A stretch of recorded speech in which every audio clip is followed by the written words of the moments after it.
Ar nori, kad tavo kūnas būtų tavo sąjungininkas, ar kad jisai būtų tavo priešas? Mat visa šita sistema, kuri mus programavo nuo pat mažens, jinai yra, kaip sakant, žmonių sukurta, ne kažkieno, tai tam, kad galėtų mus valdyti.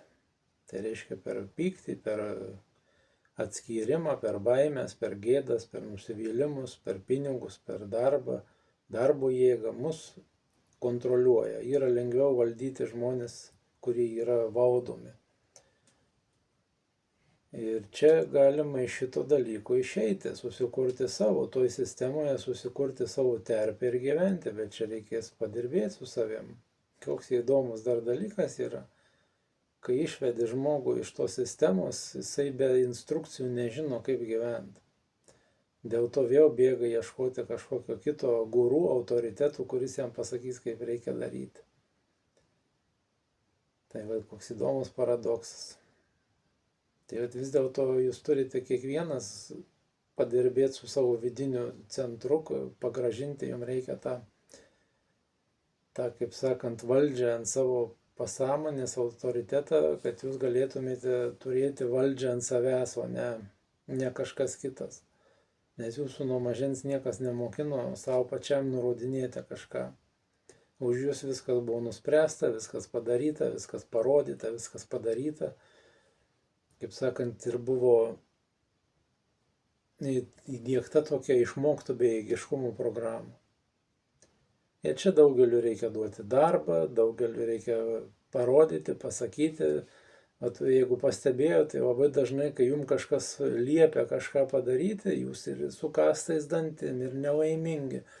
Bet jūs paimat, padarot veiksmus kažkokius, įvykdo tą komandą, kuri padaryta. Elementarus dalykas tai yra, pavyzdžiui, užsimanė kažkas, tai vyras ar žmona, dažniausiai tai žmona užsimanė mašinos ir vyras nuėjo ir nupirko.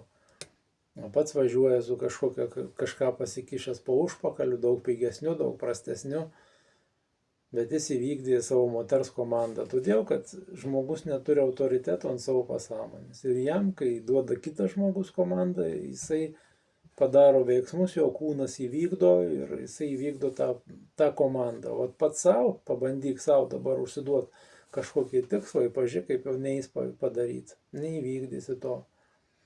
Čia su bet kokiu elementaru žmogišku dalyku, ar pinigų uždirbti būtų, ar tai svorį nusimesti, prisižiūrėti kūną, ar tai, nežinau, kažką kitą padaryti. Kas ten daugiau pas mus yra finansai, santykiai, sveikata.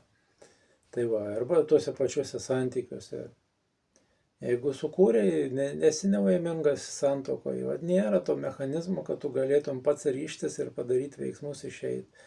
Nebent ten dangus pradeda griūt, kaip sakant, jau antiek neįmanoma, kai primušau ar dar kažką padaro, va tik tai tokiu būdu, kai čiut negreitoji išveža, tada jūs jau nusprendžiat, pažiūrėkit, kiek tokių variantų būna, kai, sakant, moterį išveža ten primuštą, jau ir artimieji visi sukyla, kad čia gal tu to nebedaryk, vis tiek grįžta į tą patį liūną ir toliau gyvena. Tai yra ant savo pasąmonės, ant savo kūno neturėjimo valdžios, autoritetas prarastas. Tai va šitą dalyką aš darau. Ar čia yra daug tokių žmonių, ar tik tai yra tie, kurie jums pasiūlys, kaip sakant, parduos kažkokias praktikas fantastinės. Nežinau, greičiausiai nėra daug žmonių, kurie tai daro.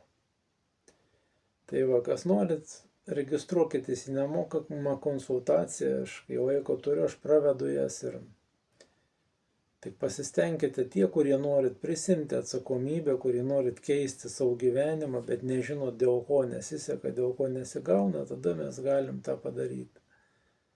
Kol jūs galvojat, kad jūs viską patys galit, jūs turite daug informacijos prisiklausę, niekas jums nepadės niekada, netgi jeigu ir susimokėsite ir nuspręsite dirbti. Jūs turėsite priimti sprendimą, kad jums reikalinga pagalba, tada jūs galėsite ją gauti.